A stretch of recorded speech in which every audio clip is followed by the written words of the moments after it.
posicionar ideas y posicionar movimientos. Ya habíamos visto algunos ejemplos como bueno, vimos los ejemplos tanto en la cultura maya, también los ejemplos en la cultura mesopotámica, pero sépanlo ustedes que no han sido los únicos a lo largo de la historia. Yo les mostré estos tres porque son efectivamente bastante fáciles de ver y bastante fáciles de analizar, pero eso no significa que a lo largo de la historia hayan sido, pero ni remotamente, los únicos. La historia de Occidente también está marcada o plagada de ejemplos de posicionamiento de personas o de imagen pública por medio de la comunicación no verbal, por medio de la comunicación gráfica, desde ejemplos tan antiguos como cuando los antiguos romanos llegaban a otras ciudades e imponían su propia estética y dejaban estatuas del emperador o de los gobernantes en esas ciudades, eso era también un trabajo de comunicación política y de comunicación pública. Este tipo de ejemplos también son comunes luego, ya luego de la caída del Imperio Romano, pues en la Europa no solo medieval, sino también en la Europa del Renacimiento y posterior. La idea de ostentar, la idea de mostrar poder por medio de la ostentación también ha estado siempre presente y también, por supuesto, la idea de mostrar poder o transmitir mensajes de poder por medio de las imágenes didácticas también ha sido una gran constante. Si bien la política ha sido uno de los clientes principales de la publicidad en este sentido, de la comunicación en este sentido, también fíjense cómo lo han sido los distintos pensamientos religiosos. Si ustedes se ponen a analizar cómo fue que las primeras religiones o las religiones modernas pudieron extenderse de la manera que lo hicieron, fue precisamente porque transmitieron imágenes que permitieron eso, permitieron mostrar cuáles eran sus principales postulados y cuáles eran sus principales figuras a personas que tal vez ni siquiera era que no pudieran leer o escribir, tal vez ni siquiera entendían el idioma en el cual se les estaba hablando. Por eso, en la Baja Edad Media, por ejemplo, uno de los principales vehículos del cristianismo fue justamente eso, contar cosas por medio de imágenes. Y así es como ustedes ven que las iglesias en Europa en esa época pues están plagadas de escenas de la vida de Cristo que no tienen necesariamente letras, pero aún así podemos reconocerlas y podemos comprenderlas. Cuando España realizó el proceso de invasión y conquista de América, también hizo lo mismo. Si ustedes, por ejemplo, van un día a la Antigua, ¿no? Si ustedes van un día a la Antigua y van a ver las ruinas del convento del Hermano Pedro en San Francisco, a la entrada del Museo del Hermano Pedro van a ver a su izquierda también una serie de murales que tienen ese fin. No tienen letras, no tienen ningún texto escrito como tal, pero son imágenes que nos permiten comprender la labor eclesiástica en ese momento. Y eran mensajes también pensados para personas que no podían leer, que no necesariamente iban a entender el idioma, pero que sí podían entender las imágenes que veían. Bien, dicho esto, entonces avanzamos hacia el contenido de hoy. Buenas noches a las personas que saludan por el chat. Me pregunta Dari si no voy a grabar. No, no voy a grabar y les voy a explicar qué es lo que va a pasar de aquí en adelante. Más bien, como tengo otras 3 secciones a las que les doy el mismo contenido, voy a grabar solo una para que a todos les llegue el mismo video y pueda ser un contenido estandarizado. Entonces, si no lo grabo con ustedes, no tengan pena, lo voy a grabar en otra sección y ya ustedes ven el video después cuando esté montado en la plataforma Moodle. Moodle va a estar ya activa la próxima semana, creo. Les cuento que yo ya tengo acceso, pero yo porque ya tengo acceso, pero a ustedes todavía los están cargando. Entonces, cuando llegue el momento de que abran la plataforma, ya van a encontrar ustedes contenidos en ella para que puedan repasar lo que hemos visto o bien acceder a algunos links que les voy a dejar ahí para que puedan, si quieren, leer un poco más. Les comparto entonces mi pantalla. Solo voy a ver quién quiere entrar antes de...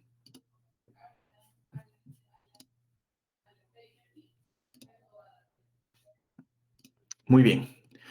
La última clase entonces nos quedamos justo en este punto, ¿no?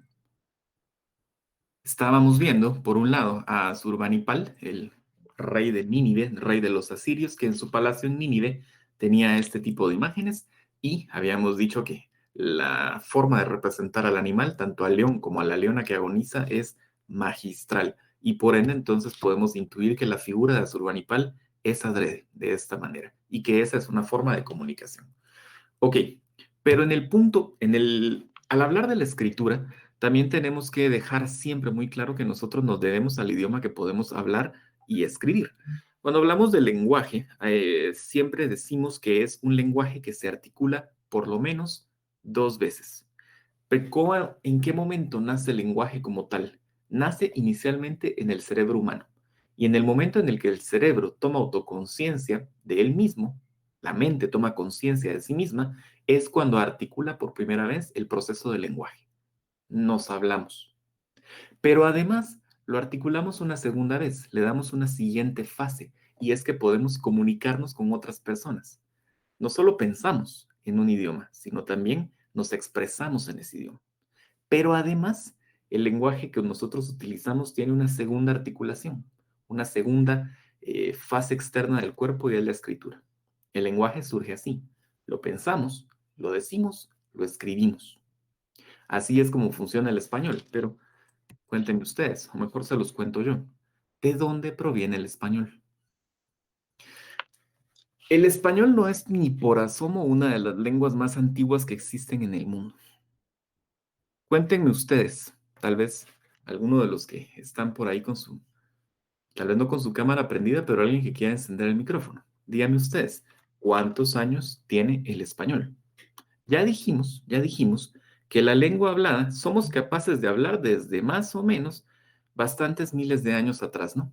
Ok, que tenemos evidencia del lenguaje complejo que nos viene desde unos 2 millones de años atrás y que nuestro aparato fonador por lo menos tiene 800.000 años.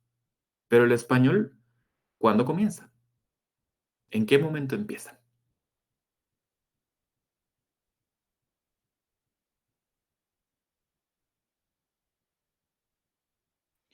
¿Alguna idea? Licenciado, para nosotros en Guatemala y Centroamérica fue después de la conquista.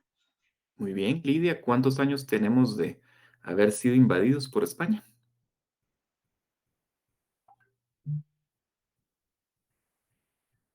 Lidia, Perdón, licenciado, no recuerdo en este momento. ok. Por lo menos entonces tenemos un horizonte para el español en América de 500 años, más o menos, ¿no? Pero ni por asomo tampoco el español era una lengua nueva cuando llegó a América. ¿Cuántos años más tendrá el español? 1400 años tiene la lengua española. 1400 años, nos dice Juan Pablo. Muchísimas gracias. Por ahí vamos entonces. Hemos de entender algunas cosas previas. Lo primero es que el proceso de creación de idiomas es un proceso muy común en las sociedades modernas, pero también eso hace que sea su tiempo de latencia, su tiempo de vida pueda ser ya sea amplio o también muy breve. A lo largo de la historia han surgido y caído muchos idiomas, tantos como sociedades humanas han existido en el planeta. Y no solo me refiero al mundo que tenemos presente como mundo occidental, sino también en todas las regiones del mundo, en todos los territorios donde hemos habitado los humanos, que ya en este momento pues es todo el mundo, hemos tendido a crear nuestro propio idioma y conforme el desarrollo de la sociedad misma avanza, pues este idioma puede permanecer o decaer. Ok, ¿de dónde entonces viene el español? Se los voy a poner acá ya en modo pantalla. Hay algo que debemos tener presente. En el contexto histórico de la Europa después de Cristo, hay que comprender que el Imperio Romano siempre fue el que estuvo al principio como principal actor en la política y en las relaciones de poder entre todo ese territorio. Recuerden ustedes que el Imperio Romano pues había surgido en la región principalmente de Roma, en Italia, y que de ahí se fue expandiendo y fue conquistando territorios hasta volverse uno de los imperios más grandes en toda la historia de la humanidad.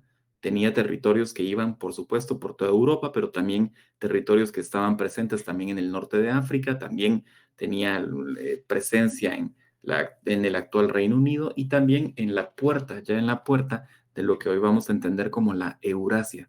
La Eurasia, pues, es lo que comprende hoy el Cercano Oriente y un poquito más allá.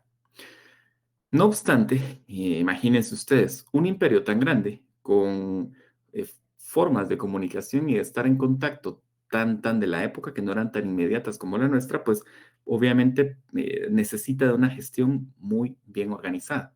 Los romanos pudieron hacerlo durante mucho tiempo y eso estuvo bien. Mantuvieron el control sobre todos estos territorios de los cuales hablábamos y lo hicieron de una manera feroz en muchos casos, pero también con un tipo de administración muy puntual y muy exitoso.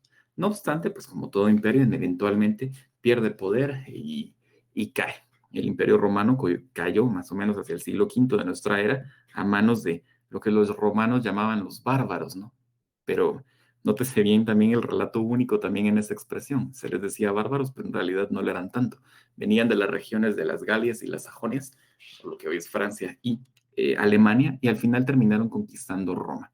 Cuando eso sucede, pues obviamente el territorio era tan amplio que la gobernanza en este territorio pues se partió en dos, básicamente. Entonces, por un lado quedó pues toda la región que hoy conocemos como Turquía, con algún tipo de poderío que avanzó muchos siglos más aún, y por el otro teníamos la región europea que pues se fue fragmentando entre los resabios de lo que había sido el Imperio Romano, pero también cuando los grupos originarios de cada uno de los territorios fueron retomando su lugar en la gestión de sus propias vidas y de sus propios lugares de habitación. Esto permitió que se afianzaran no solo las fracturas de la cultura generalizada, la cultura estandarizada, sino que también permitió una simbiosis mucho más profunda de culturas y sobre todo de lenguas. En este contexto, también hemos de decir que el Imperio Romano utilizaba dos tipos de idioma. En general hablamos como el latín como la lengua romana, sí, pero el latín tenía dos variantes. Había una a la que se le llamaba el latín académico, digamos, el latín puro, que era la que servía para estandarizar la información que iba de un lado a otro del imperio. En una región tan vasta era clave que todas las personas que la habitaban y que eran parte de Roma pudieran entenderse entre sí. Para eso servía este latín extremadamente académico, muy puro, que permitía, pues eso, justamente eso, comunicarse, ya sea que estuviéramos en lo que hoy entendemos como Portugal o que estuviéramos en una región tan lejana como lo que hoy podría ser Siria, por ejemplo. Pero por otro lado, obviamente, el latín puro era un latín escrito y leído, académico, y no todo el mundo tenía acceso a este tipo de conocimientos. Para eso existía una segunda variante que se le llama latín vulgar, o era más bien un latín común, un latín bastante más relajado que efectivamente se podía ir modificando dependiendo de la región en la que se estuviera hablando. En ese contexto, entonces, en la península ibérica, lo que hoy se conoce como España y Portugal, pues había un montón de pequeños grupos que ya existían ahí antes de la llegada de los españoles y que por supuesto mantuvieron esa influencia cultural después de la llegada de Roma y después del abandono de Roma. Después de que cayó el imperio, el latín que quedó con ellos, pues también se empezó a modificar, junto con otras influencias que llegaron a la península desde otras partes, principalmente con la invasión de los califatos árabes durante bastantes siglos. De esta época, seguramente ustedes recordarán que habrán leído alguna vez o alguien les habrá comentado alguna vez acerca del cantar del Mío Cid, ¿no? Se le llama cantar de gesta, pero en realidad es un poema épico que habla acerca de todo este mundo medieval de caballeros y castillos. Lo que hace el Cid es justamente comenzar la recuperación de la península que estaba en ese momento en manos de eh, grupos árabes o grupos musulmanes.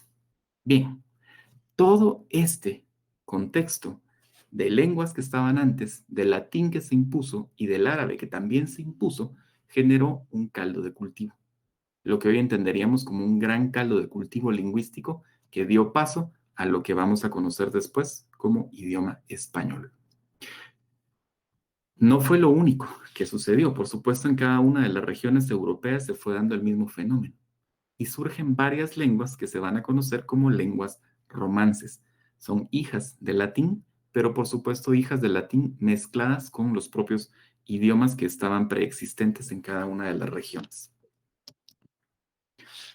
Si nos fijamos en España, entre los siglos VIII y IX de nuestra era, Efectivamente, en la región de Castilla y León, que eso está si ustedes se ubican en el mapa de España, está al centro y hacia arriba, un poco más cercano a Francia, pero siempre tirando al centro, comenzó entonces a tomar fuerza un dialecto de todos, el castellano, porque pues obviamente es de esta región. Y justamente en el área de Burgos, de la ciudad hoy conocida como Burgos y de la región conocida como Burgos, fue ahí donde entonces por el siglo octavo o noveno este idioma empezó a tomar forma. Ya era un idioma hablado, como siempre era un idioma hablado. Recordemos la clase anterior, las clases anteriores en las cuales les comentaba yo. A veces los pueblos sienten la necesidad de registrar datos y cuando su propio idioma oral y su propia retentiva no se los permiten, inventan escritura. En el caso del español fue exactamente lo mismo. El castellano antiguo, este dialecto surgido en esta región, era un dialecto que se hablaba y era una lengua común en toda esa zona, pero eventualmente fue necesario también comenzar a escribirlo. ¿Por qué? Por una necesidad académica. Cerca de Burgos, en la ciudad actual de Burgos, hay dos conventos en dos pequeños pueblos. Uno es Santo Domingo de Silos y el otro es la región de Valpuesta. Los monjes que habitaban en esa región tenían muchos textos en latín, pero era este latín muy académico que se les hacía difícil de comprender. Había muchas palabras que no entendían. ¿Qué era entonces lo que hicieron? ¿Qué fue lo que hicieron para poder corregir sus propias lecturas? Pues al margen de los textos que no entendían, de las palabras que no entendían, comenzaron a escribir en su propio idioma, en su propio castellano, estas palabras que se les dificultaban. El español que hablamos hoy, la lengua que ustedes leen en este momento en la presentación, nació de esta forma, como una pequeña nota al pie, como una pequeña traducción muy personal de un idioma en latín. ¿Cómo se miraba esto? Se mira de esta forma. Lo que ustedes ven es justamente eso, un texto muy antiguo, escrito en latín, pero que tiene partes que el copista no entendía, y para poder hacer la corrección fue colocando en su propio idioma, en un costado, en un margen, lo que sí podía entender, escribiendo como sí podía leerlo y como sus compañeros también podían leerlo. Es en este momento, más o menos como nos decía el compañero, unos 1200 años atrás o por ahí, que comenzó la tradición de escribir la lengua española. ¿Cómo fue que hicieron para poder escribirla? Pues de esta forma como se los coloco acá. Utilizaron un idioma siempre alfabético, pero heredero, sí, de las caligrafías romanas y griegas, que en general son herederas de las caligrafías fenicias, que es otro pueblo mediterráneo. El desarrollo de Europa en general está marcado por el Mediterráneo y las relaciones de poder y políticas que se dieron en ese espacio marítimo. Los fenicios fueron un gran pueblo que generó justamente esto, un idioma alfabético que después lo tomaron los griegos y después los romanos lo perfeccionaron y después todas las lenguas romances se hicieron eco de él. Por eso es que idiomas como el inglés, el italiano, el francés se parecen tanto al español, porque todas vienen de una misma raíz común. Así entonces se miraba el español inicial. Ok.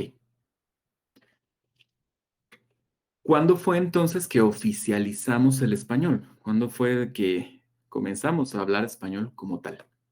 Si bien para el siglo VIII el español era un idioma común y ya tiene este tipo de referencias, creo que esto es un cartulario que tiene 1000 años, a partir de eso, entonces teníamos varias versiones. Por supuesto, como era un idioma incipiente, como era un idioma en formación, si en un monasterio se les daba la gana escribir de una forma, en otro monasterio podían hacer exactamente lo mismo. Eso generó que más o menos hacia el año 1000 después de Cristo hubiese varias versiones de español, siempre muy parecidas entre sí, pero también con muchas variantes. Fue uno de los reyes españoles, Alfonso X, a quien le decían el sabio, quien decide unificar el idioma en una única forma.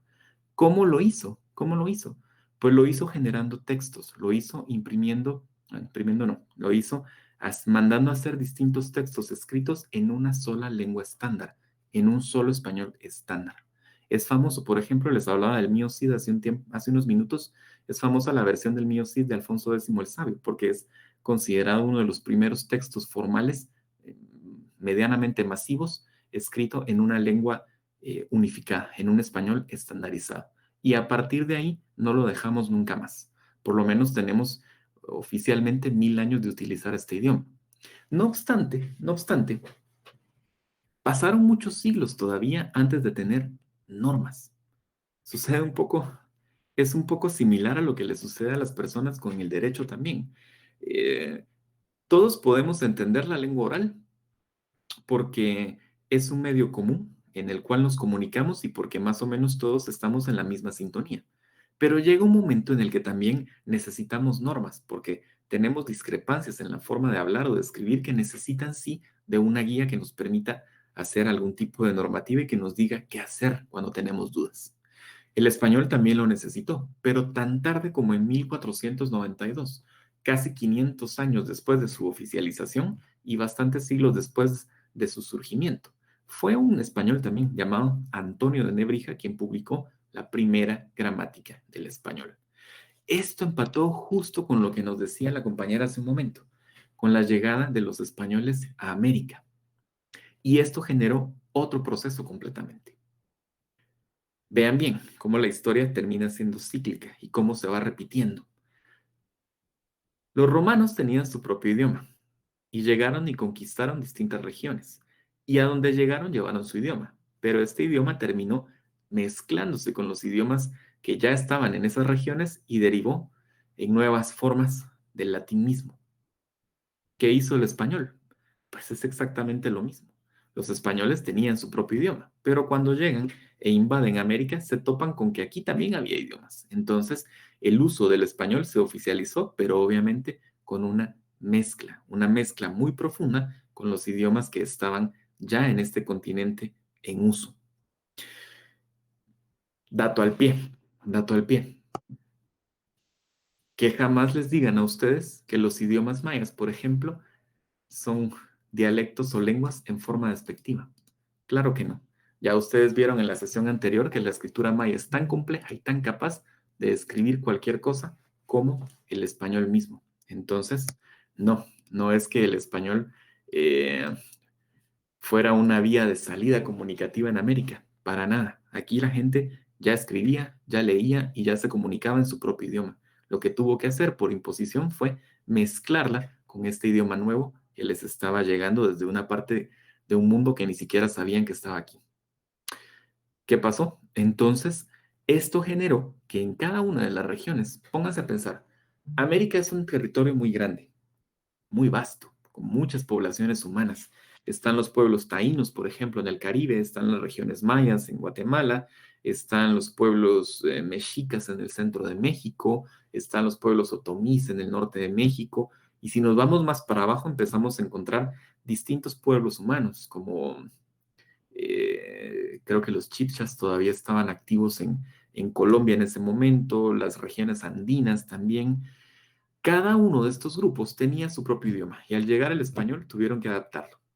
Esto generó que a lo largo de los siglos posteriores hubiese muchas variantes de español también en América. No solo en España hay variantes de español, también en América las hay. Muchas palabras que nosotros utilizamos en Guatemala, en México no nos las entienden porque a pesar de que hoy son uso común del español, son adaptaciones de lenguas o de idiomas muy particulares y muy regionales. ¿Qué fue entonces lo que sucedió? Fue necesario, por segunda vez, normar. Bueno, esta es una foto de la primera gramática española. Fue necesario normar, y es ahí donde la corona española se da cuenta que necesita crear una institución que sea capaz de dar normativas al español, y funda la Real Academia Española. Se llama solo así, Real Academia Española, porque fue la primera. Se fundó en 1714 y su función inicial, su gran objetivo, era normar, decirle a todas las personas, tanto en España como en América, como en Filipinas, que en ese tiempo también era parte de los imperios españoles, cómo hablar español, para que todo el mundo pudiera hablar de la misma forma. Ahora pregúntense ustedes, si a ustedes una institución que está en otro país, que no solo está ni cerca, que está en otro continente, que hay que cruzar el mar y que para llegar a ella les quiere decir a ustedes cómo pronunciar bien una palabra en su propia casa. ¿Le hacen caso a ustedes, sí o no? No, en realidad no. Y la Real Academia tardó mucho tiempo en darse cuenta de esto. Por supuesto, hay una visión eurocentrista detrás de todo esto. Nosotros inventamos este idioma, nosotros somos los únicos que tenemos la legitimidad correcta como para poder decir cómo se habla y cómo no se habla. El problema es que sobre el terreno eso no pasa. Al final, el mensaje, y esto ya es teoría de la comunicación y lo vamos a ver en las siguientes clases, pero el mensaje más efectivo es aquel que se entiende. Y si dos personas, un emisor y un receptor, se envían un mensaje que se entiende, el proceso de comunicación es cerrado y efectivo. No importa que esté escrito de mala forma, no importa que esté hablado de mala manera. Si logramos entendernos entre nosotros, lo estamos haciendo bien. Por eso, por ejemplo, vean, ustedes van a ver en su chat, ¿no? Eh, si yo les escribo estos dos símbolos, una X y una Q, todos me van a entender que estoy tratando de decir por qué.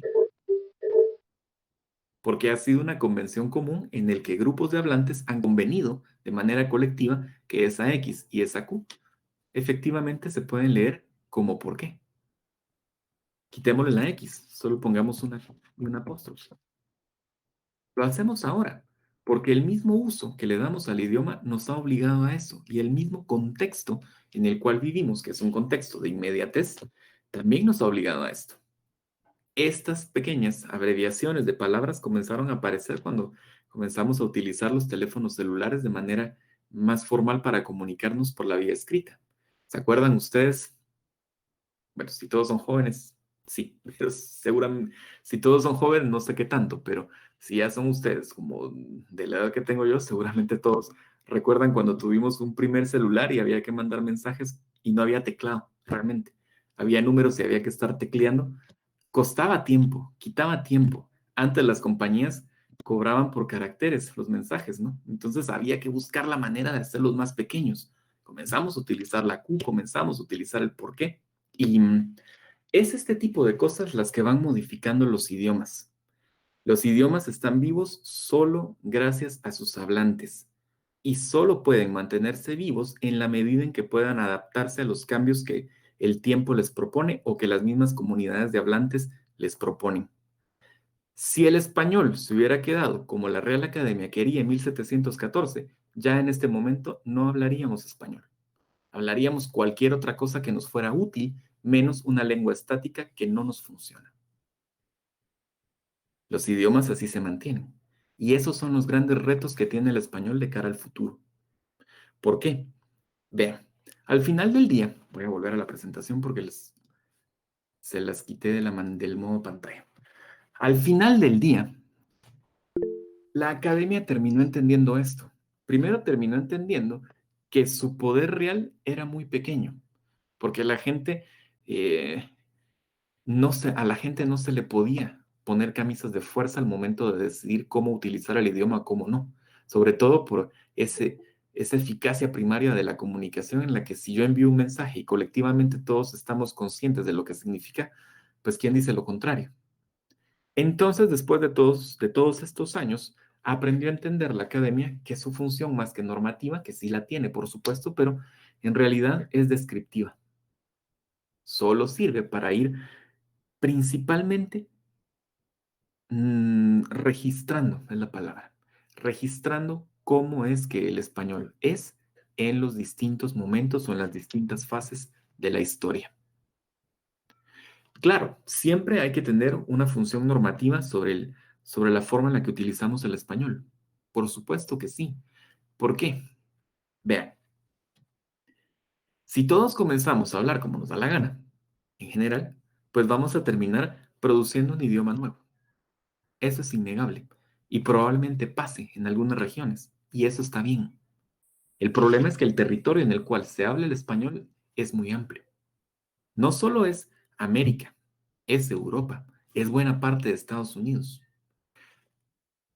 Como hispanohablantes, tenemos siempre que tener un anclaje. la academia lo que hace es hacernos a los hispanohablantes una promesa de que nos vamos a entender de alguna forma entre todas las personas que hablamos español. Para eso es que aún mantenemos un español estándar. Para eso es que mantenemos aún un español muy puro y muy normado, aunque sobre el terreno, aunque en la vida diaria lo utilicemos de distintas formas. Pero siempre por eso es importante que el español tenga por lo menos un respaldo académico y un respaldo de una normativa estandarizada para que cualquier persona en el mundo que quiera aprender a hablar nuestro idioma pueda hacerlo de buena manera. El asunto es que esto representa grandes retos hacia el futuro. Les decía hace un momento que el español es un idioma vivo y su gran éxito ha sido justamente mantenerse así, mantenerse vivo y mantenerse en evolución. Cosas tan sencillas, por ejemplo, como que em, hace unos 300 años o 400 años, la H no era H, sino que era una F, por ejemplo. Nosotros no, hace siglos no se decía hijos como tal, sino se decía fijos. Pero por modificaciones al uso, por modificaciones que fueron necesarias para facilitar la comunicación, se fue perdiendo ese sonido y quedó como un sonido mudo. Y ahora decimos hijos. Durante siglos utilizamos la frase por qué o la conjunción o el nexo que, perdón, como graficado como una Q, una U y una E. Pero si desde hace unos años nos empieza a funcionar solo colocar la Q y todos lo entendemos, no hay por qué. eh, Nadie puede decir lo contrario. Al final la lengua la hacen quienes hablan, no quien la norma. El futuro del español entonces va a ser un futuro lleno de retos. ¿A qué me refiero con esto? Hay dos grandes frentes que el español tiene que afrontar en los próximos años. Ya lo está haciendo, pero va a tener que afrontarlo de manera formal en los años venideros. El primero es la economía del lenguaje. Es justamente esto que estábamos hablando. Q en vez de qué, XQ en vez de por qué y otras abreviaciones que seguramente ustedes conocerán. Y la otra es el lenguaje inclusivo. Seguramente ustedes han escuchado hablar del lenguaje inclusivo en alguna parte. Ya hay un movimiento que dice que deberíamos decir todes en vez de todos o todas, por ejemplo. O una forma que ni siquiera tiene lectura, que es sustituir la última vocal por una X para darle género neutro al lenguaje. Tal vez ustedes me digan, bueno, licenciado, pero es que esas cosas son cosas de moda o que no. Pero si empezamos a analizarlo un poco más a fondo, vemos que más allá de todo el maquillaje, digamos, de decir todes o, o chiques o estas cosas, también no podemos negar que el lenguaje también tiene una carga semántica muy importante. Durante muchos años, las personas que se dedicaban a la ingeniería eran el ingeniero, como tal. Si llevamos 20, 30 años escuchando hablar del ingeniero, si nos dicen la ingeniera, ya no nos suena tanto. Esa es una carga semántica del lenguaje. Eh, si durante muchos años hablamos de la empleada doméstica, que de repente nos digan el empleado doméstico, pues ya no nos hace tanto juego. El lenguaje sí tiene cargas de género y sí es capaz de modificar la percepción que tenemos acerca de ciertas actitudes o ciertas actividades, eh, tanto que nos hacen cuestionar si realmente los roles de género son o no posibles en algunos contextos. Y al final no es cuestión más allá de que solo la forma en la que nombramos las cosas. Por eso es bueno que ahora digamos la ingeniera, que digamos el ingeniero, que digamos la doctora o el doctor, porque eso también va haciendo que cambie la percepción general acerca de la función que cada uno debe tener dentro de la sociedad, que generalmente debe ser una función muy equilibrada, muy equitativa y todos en igualdad de condiciones, ¿no? Hacia esto entonces es una lucha que el español se va a mover en los próximos años. Tal vez ustedes ahora no la vean tanto, pero en el futuro probablemente sí van a ver más que se habla sobre esto. Y la economía del lenguaje, ni siquiera les voy a preguntar si ya la han visto, porque seguramente todos ustedes utilizan de alguna forma estas abreviaturas de palabras en distintos contextos. Lo que yo puedo decirles, eso sí, es que la economía del lenguaje no está mal. Aquí me voy a oír como cualquier cosa menos como el catedrático que les da comunicación y redacción, pero para mí no está mal. Si quieren decir Q, díganlo, no hay ningún problema. Si quieren escribir XQ, escríbanlo. Si quieren escribir con emojis, háganlo, porque solo de esa forma vamos a garantizar que el español perdure. Si nos centramos en querer atarlo de fuerza, con una camisa de fuerza, lo que vamos a hacer es terminar matándolo. Y con el lenguaje inclusivo, eh, pues no. El lenguaje inclusivo creo que sí es una plática, una discusión, un diálogo que hay que tener, pero nuestro lenguaje también puede ser a género sin necesidad de utilizar este tipo de recursos. Por supuesto, eso va a reñir con la economía del lenguaje, pero siempre hay maneras de encontrar que el lenguaje sea inclusivo sin caer en decir todes o suprimir o sustituir vocales por X. Licenciado, Sí, dígame, Dulce. una pregunta. Con eso del lenguaje inclusivo, ya yo leí que la Real Academia había dicho que no es válido, por lo mismo que usted dice de que, o sea, no necesariamente se le tiene que poner un género a algo, eh, o quitarle el género más bien, poniendo la E o la X. En este caso, como en teoría no deberíamos de seguir 100% las reglas, pero ¿cómo se toma ahí ya que dijeron que no? ¿Qué sucede en este caso? Em, de entrada yo puedo decirle que la RAE puede decir lo que quiera y al final la gente no le va a hacer caso. Eso es, así pasa. Pero creo que la RAE lo que busca es mantener de cierta forma la estandarización del idioma y no permitirle a estos movimientos sociales principalmente que buscan estos cambios que se apropien también de la conversación sobre cómo debe ser el lenguaje. Por supuesto, la RAE siempre lo va a negar, pero como ha sucedido con muchas otras cosas, lo puede negar por 10 años, pero dentro de 10 años, cuando todo el mundo lo haga, va a tener que reconocerlo y va a tener que normarlo.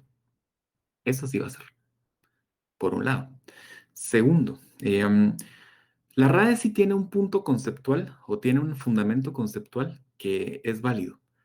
Para la RAE, el idioma español, en el idioma español, el masculino siempre funciona no solo como masculino, sino también como género neutro en algunos contextos. Así como el español tiene el masculino como género neutro, en África hay muchos idiomas que tienen el femenino como género neutro. En estos países yo puedo llegar a decir buenas tardes todas, ¿cómo están? Y todo el mundo estaría bien con eso, porque están acostumbrados a eso. Nosotros estamos acostumbrados a lo contrario. Pero también fíjense bien cómo eh, esto también empieza a jugar con las cargas de género y las cargas semánticas dentro del lenguaje. Por mucho tiempo la RAE dijo, pero es que ¿para qué vamos a decir doctora si doctor es el género neutro, además del masculino? Pero es esto mismo que les estoy diciendo. Escuchamos ingeniero por 100 años y después oír a una ingeniera no nos cuadra. Y eso ya no tiene que ver con lenguaje, tiene que ver con carga de género. Son ese tipo de discusiones que hay que tener. Yo sí soy muy apegado a esta idea, a que debemos hablar como nos entendamos mejor y debemos escribir en la forma en la cual nos funcione para nuestros propios contextos, porque solo así el idioma se va a mantener vivo y solo así nos va a funcionar. Y por otro lado, sí podemos ser inclusivos sin tener que ser radicales y escribir todes, por ejemplo. Les voy a dar un ejemplo. Cuando ya esté Moodle, les pongo ahí un texto para que puedan también abundar en eso si quieren. Ahora bien, ahora bien, sí, Licenciado, una pregunta. cuénteme, Juan Pablo. ¿Habrá un texto científico con lenguaje exclusivo? Inclusivo, perdón. A eso voy, justamente a eso voy. Todo lo que acabamos de hablar tampoco le quita el hecho de que la RAE está para que nos entendamos todos. Y la única forma en la que nos podemos entender todos es utilizando el español estándar. Entonces, ustedes en sus propias vidas, con su familia, con sus novios, con sus esposas, con sus amigos, qué sé yo, hablen y escriban como quieran. Pero para cuestiones académicas, y sobre todo ustedes que van a trabajar con cuestiones legales, el español estandarizado es clave. Si quieren escribir Q, escríbanlo. Pero si hacen una escritura, no. Para eso sí tienen que utilizar el mejor español posible. Tienen que aprender a escribir de la mejor manera posible. ¿Quieren un spoiler? Puede haber muchas reglas, y aquí podemos ver algunas, pero a escribir no van a aprender necesariamente aquí. Ese es un proceso que ustedes tienen que seguir a lo largo del tiempo. Yo mismo puedo decirles que aún todavía aprendo cosas nuevas acerca del lenguaje. Aún hay cosas que puedo aprender y que puedo mejorar después de 15 años de dedicarme a esto. Entonces, si ustedes sienten que les falta algo en redacción, que les falta algo en su propia forma de utilizar el español, sepan que es un proceso que van a tener que ir cultivando con el paso del tiempo, con el paso de los años. Por eso es tan importante de que desde este momento ustedes empiecen a familiarizarse con las jergas legales, para que después cuando les toque aplicar esos términos en textos legales o en ejercicios legales, como seguramente van a tener en los próximos semestres, pues ya puedan utilizar no solo su jerga, sino también saber expresarla de la mejor manera posible, con la mayor claridad posible. La RAE sí nos dice cómo hablar español de forma estandarizada para que pueda haber garantía de que una persona en Guatemala, una en Argentina, una en Los Ángeles o una en México, al leer un texto entienda lo mismo. Para eso nos sirve la normativa en este caso. Y por eso es bueno que ustedes como abogados o como abogadas futuros aprendan a utilizarlo bien. Otra cosa que van a tener que aprender a utilizar bien, aprovechando que, voy a recordar cómo se llama, Juan Pablo nos decía, nos hablaba de textos científicos o académicos. Otra cosa que van a tener que aprender son las normas APA, por ejemplo. Son un dolor de cabeza, yo sé, pero hay que aprenderlas porque eso también garantiza que los textos académicos sean estandarizados aquí y en la China. Y ustedes que van a trabajar con textos como forma primaria de comunicación, pues es bueno que las tengan claras. Normas APA no vamos a aprender aquí, pero sí las van a aprender en metodología de investigación. Aquí lo que yo voy a tratar de enseñarles en las clases futuras es a poder construir textos de una manera sencilla, clara y eficaz. Edwin me pregunta si el español es una degeneración del latín académico con la mezcla de otros idiomas. Si empezamos a mezclar el actual idioma español con signos de abreviaturas, ¿le daremos vida o nacerá un nuevo idioma?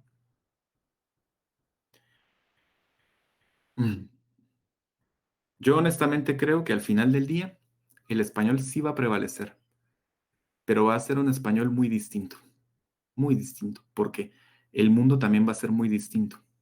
Si durante 1000 años el español pudo evolucionar, evolucionar como evolucionó, fue porque básicamente tenía principalmente dos formas de transmitirse, ¿no? Por la vía oral o por la vía escrita, de una forma muy similar hace unos 20 años a como empezó siendo hace 1200, 1300.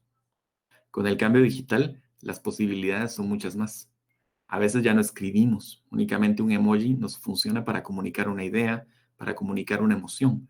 Y esto, en la medida en que se estandarice más, en la medida en que pueda ser más aceptado en otros soportes más allá de lo digital, creo que va a modificar el idioma mucho. El español yo creo que se va a quedar con nosotros, pero bueno, tal vez solo se va a quedar el nombre, ¿no? Y en la práctica el idioma sea muy diferente, que solo podamos reconocer algunos rasgos de lo que fue el español hoy, ya que a unos 300, 400 años y todavía la humanidad está y todavía se habla el idioma. Hugo, el inglés ya es el idioma mundial. Así como el latín fue la lengua franca en el Imperio Romano, el inglés ya es la lengua franca en el mundo. Pero eso, por supuesto, es un fenómeno principalmente del siglo XX. Con el auge, primero, con las victorias políticas, más que militares, políticas de Estados Unidos en la guerra, en las dos guerras mundiales, y el establecimiento, por ejemplo, de las Naciones Unidas en Nueva York, eso generó también que el inglés fuera una lengua franca en todo el mundo. Ahora, ¿qué es lo que hacemos con el inglés? Y no solo con el inglés, sino con los sistemas norteamericanos. La divisa mundial está en dólares, por el momento. Si queremos instrucciones que nos comprendan en China, en Argentina, en Argelia o en Guatemala, las ponemos en inglés. La cultura pop también está dada en inglés también.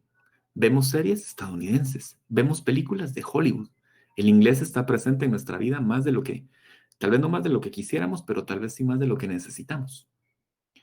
En el futuro probablemente esto cambie, sobre todo cuando el poder económico termine de tomarlo China. Entonces seguramente será cada vez más necesario aprender mandarín, por ejemplo.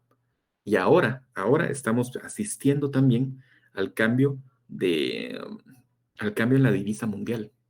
Hoy es el dólar, claro, pero si algún día en el futuro cercano Rusia y China lo deciden, podrían pasar sus divisas a yuanes y eso cambiaría el panorama completamente. Y no dejen fuera el tercer actor, las criptomonedas, ¿no? Hoy el Bitcoin, por ejemplo, un Bitcoin se estaba cotizando en estos días en $20,000 la unidad, cuando hace 15 años valía 5 o 10 dólares, ¿no? Eso también va a modificar el futuro. Espero de verdad que podamos estar juntos en filosofía, porque en filosofía el otro semestre abordamos otro tema, que es el de la transhumanidad. ¿Cuál va a ser el futuro de la humanidad a partir de los cambios que estamos viviendo hoy? ¿Será que el ser humano va a seguir siendo un ser humano o en algunos cientos de años, si no es que decenas, se va a transformar en algo más? Eso también tiene que ver en cómo nos vamos a comunicar y la forma en la cual vamos a vivir.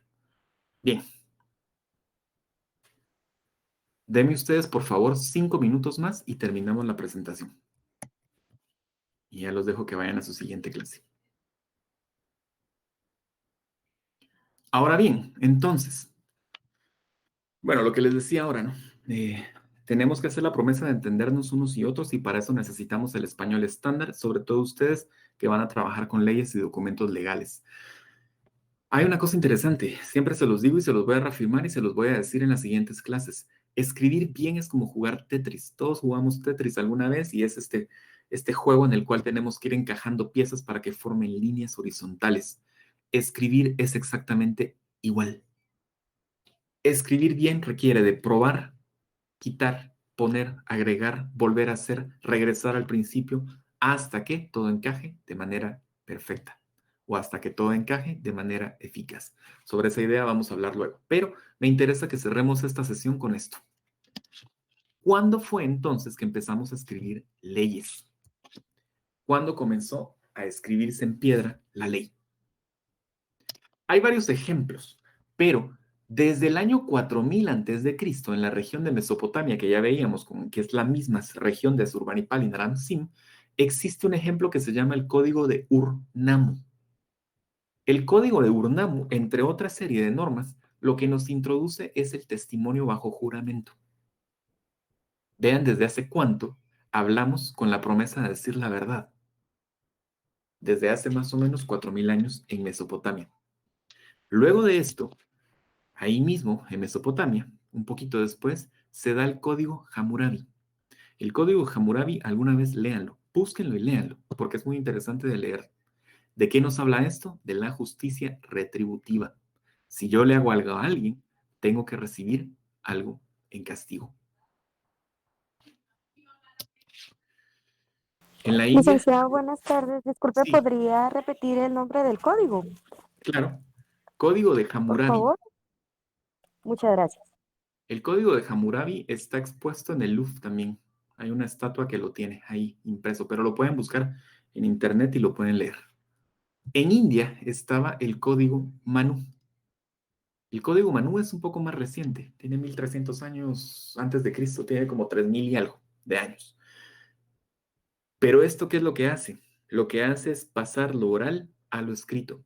Recopila la herencia, las conductas, las normas de conducta hereditarias. Y además, impone el sistema de castas, oficializa las relaciones verticales en la sociedad. ¿Qué es lo interesante del Código Manú? Bueno, que no habla de conciliación, sino que solo de castigo. Y mientras más importante eran las personas, el castigo tenía que ser más duro. Ese código, incluso hoy, todavía es una gran base de lo que la India es como país. Y por último, está... bueno, pasamos por Grecia también. Por supuesto, los griegos tenían que tener una forma de ley, que son acá. Son los códigos de Dracón y el de Licurgo, que estos funcionaban tanto para Atenas como para Esparta. También el otro semestre espero que estemos en filosofía, vamos a hablar de historia griega, pero funcionaban para ellos y eran formas también de aplicar leyes. Y por último está el cilindro de Ciro. Es muy común el cilindro de Ciro, porque tiene 2500 años y lo que hace es que siempre se le ha